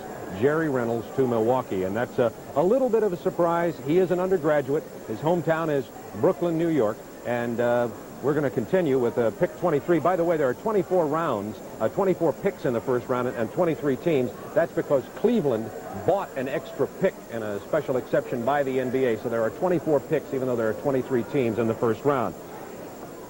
NBA season ticket holders around the country know there's no better entertainment than NBA basketball, so guarantee yourself the best seats in the house with an NBA season ticket. Just call this number. We'll send you all the information you need to get your home team season ticket. Call 1-800-257-1234. Some of the teams may be sold out, so call 1-800-257-1234 right now. See why America's game, NBA basketball, is fantastic. We're ready for the final 2 picks in the 1985 draft. The NBA champions, the Los Angeles Lakers, will pick next. Portland will pick last because Boston had made a trade with them earlier. So Los Angeles Lakers are about to pick, and a team as strong as Los Angeles, you wonder even if the first rounder is going to have a tough time getting on that squad. And there you see the felt forum. And to find out how tough it is, just take a look at this. These are the first round picks. 23 of 24 last year, 20 of 24, 18 of 23 in 82, 21 of 23 in 1980. 17 of 23 are still with the league. But when you get past that first round, when you get down to rounds 3, 4, and 5, the chances are infinitesimal that these players will even make an NBA basketball team. And Coach Thompson, when you're talking to college players and they all want to be pro basketball players, if they're good enough to play at your level, you must talk to them about the chances of them actually being in the NBA draft. Well, very definitely so. I think on some teams, even the managers of college teams think they're going to be professional athletes. And when you face the reality of it, less than 1% of the kids that are participating in collegiate athletics have an opportunity to play professional basketball. And I think that that's one of the reasons why it is extremely important for these young people to get an education and have a backup. You take a team like the Lakers, as difficult as it will be to make the team, it'll be just as difficult to get paid with the high-priced salaries they have in the cap. I think that's going to be an interesting thing. But sometimes, Bob, it's much easier to make a good ball club because they can look for specialties, they can look for people that they need to fill in, and you might have a little less pressure because then you have a chance to develop potential. Outstanding basketball teams can have a program. I said earlier that potential gets you fired, but you might be, the exception to that might be the teams that are at the end of the first round. They might have enough flexibility to develop talent.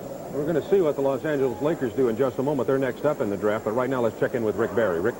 Thank you, Bob, and I do agree with John as far as his comments are concerned about getting the education for the youngsters. But if you notice, in those 5 years, there's a very high percentage of the first-round draft choices made it. If you were to go back 10 years ago, you would see that even fewer players had an opportunity to make it. I think the talent is really getting better and better, and more first-rounders will have a chance to come in, take over for some of the journeyman-type players that we used to refer to. Players like a Billy Paultz will probably be they will be extinct. You won't have somebody like a Paltz lasting for all of those years being a journeyman player. What you're going to have is the good young talent coming out, taking over these positions, and the first 2 or 3 rounds, you'll see a lot of players in the next few years filling in, making the NBA ball clubs, and then you're going to have a situation where they're going to have so much good young talent coming in that less players in future years in the first round will be able to make it because the talent is going to be so much better. Back to you, Bob. All right, Rick, let's find out what the Los Angeles Lakers are going to do, and David Stern is ready with the announcement of the pick. The Los Angeles Lakers select A.C. Green from Oregon State.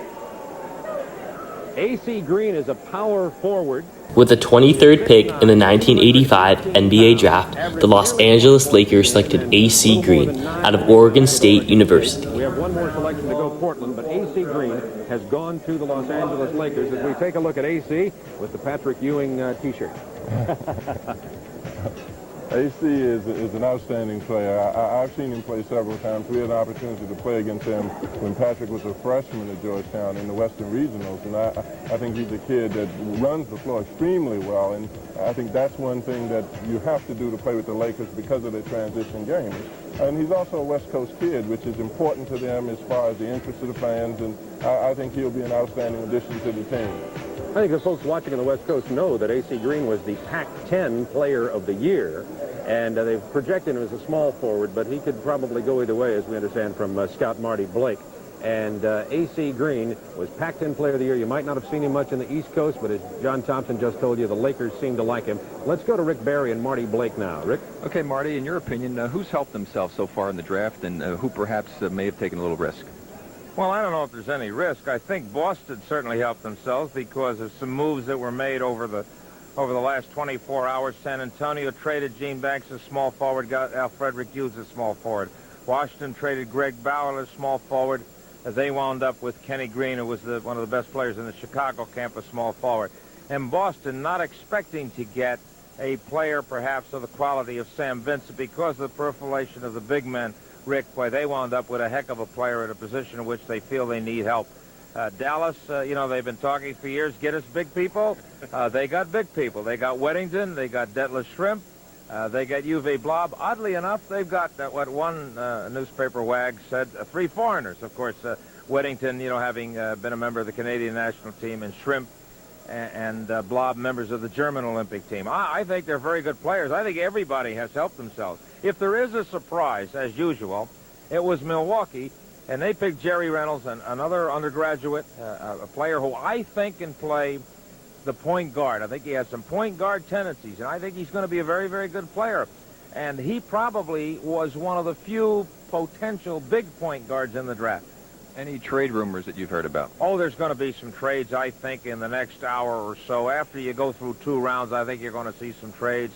A possibility of a trade involving a couple of Midwestern clubs. Cleveland, Chicago? Well, they talk Cleveland, Chicago. And then there's a possibility that once people sit back and look over what they got, this has been a surprise for one thing. Everybody said somebody might take Manute Bol in the first round. You and I have talked. I didn't think so. And now, unless Portland pops up and takes him. But it's very interesting. Portland has the 24th pick. They also have the 25th pick. And so maybe they might take a flyer on Manute Bol because they're going to get two very good players. Okay, thank you very much, Marty. And let's go back to you now, Bob. Thanks, Rick. If anybody knows more about the players coming out of the colleges and how they're going to impact on NBA teams than Marty Blake, I don't know who it is, so it's great to have him with us sharing some of the expertise with you on the Superstation Day. Just wanted to recap quickly. They talked about the Cleveland, Chicago. Cleveland picked 9th and took Oakley. And that surprised a lot of people, but then we also learned that they would trade Charles Oakley probably to Chicago, who picked 11th for Keith Lee.